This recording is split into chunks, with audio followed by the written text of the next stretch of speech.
Кояш бағалары бию төркеме чыгышы Нурлат районы үзешчән сәнгатьтә катнашучылар арасында соңгылары. Моннан тыш бүгенге фестивальдә тагын 8 номер жюригә тәкъдим ителде. Татарстанда 100дән артык милләт вәкиле яши. Шуларның берничәсен бүген Нурлатта үткән зона этабында күреп булды. Һәр милләт вәкиле үз сәнгатен күрсәтте.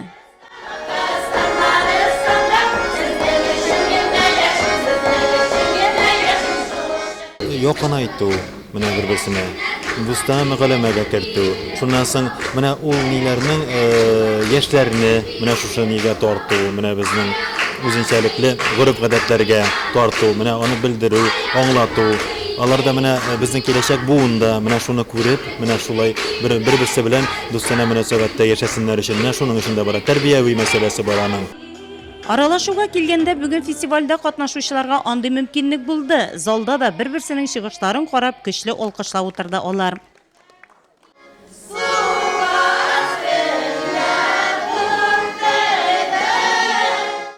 Татарстан безнең йортыбыз Республика этно-мәдәни фестивале Нурлатта 2нче тапкыр үткәрелә. Оештыручылар белдергәнчә, географиясе елдан-ел киңәя бара. Кама аръягыннан 6 районның төрле фольклор коллективлары килгән иде. Жюри игътибарына рус, татар, чуваш, крәшен һәм башка халыкларның мәдәниятын чагылдырган чыгышлар тәкъдим ителде. Катнашучылардан 30нан артык гариза кергән. Арада иң яше Айбагар балалар фольклор ансамбле булды. 7-10 яшьлек малайлар һәм кызлар крәшен халык җырларын башкарды.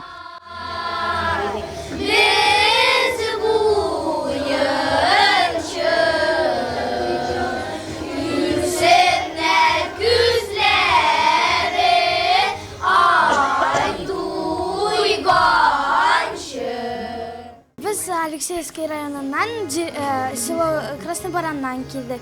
Біз фольклорда уже 5 ел. Біз әбилерден, бабайлардан қалған түрлі обрядовый жырларны үйренеміз.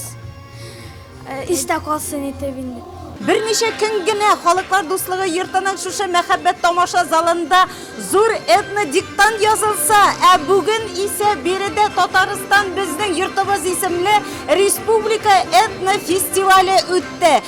Биредә география бик төрле һәм яшь аермасы да шактый. Иң кечкенә катнашучыга 6 яшь булса, иң өлкәненә 72 яшь. Хыял ансамбленең иң өлкән катнашучысына 72 яшь. Алексеевск районы Зур Тигәнәле авылыннан килгән әлеге коллектив. Татар халык җыры уракчы кыз көенә композиция башкардылар. 72 яшьлек әбиләр булсак та, яшь 2 генә яшәле безгә, 2 генә ел чыгыш ясыйбыз.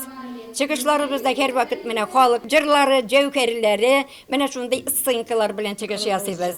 Халык авыз иҗаты әсәрләрен файдаланабыз үзебезнең эшебездә. Вакытыбыз юк, һич юк. Һич белән чыгып китәбез, менә балаларыбыз да көләләр. Әни безнең дискотека диләр. Менә шуның шикелле бөтенебез чыгып китәбез кич белән. Һәр көнне эштәбез. Һәр көнне кич белән чыгабыз. Ирләребез бер сүз әйтми, аларга ияләштеләр. Күстимәсен, анда без әле бирлап кына тормыйбыз. Без анда идәге bütün серләребез шунда. Туган көннәребезне үткәрәбез, бәйрәмнәрне билгеләп үтәбез. Хыял яшәртә. Шулук районның Урта Тигәнәле авылыннан килгән Аккалфак ансамбле самоварлар белән биеп тамашачы игътибарын үзенә тартты. Әле яңа гына Балкыш фестивале гала концертыннан кайтканнар. 2011 елдан бирле эшлибез. 5 ел коллективка юбилей. Самоварларыбызны үзебезнең иләрдән алып килдек.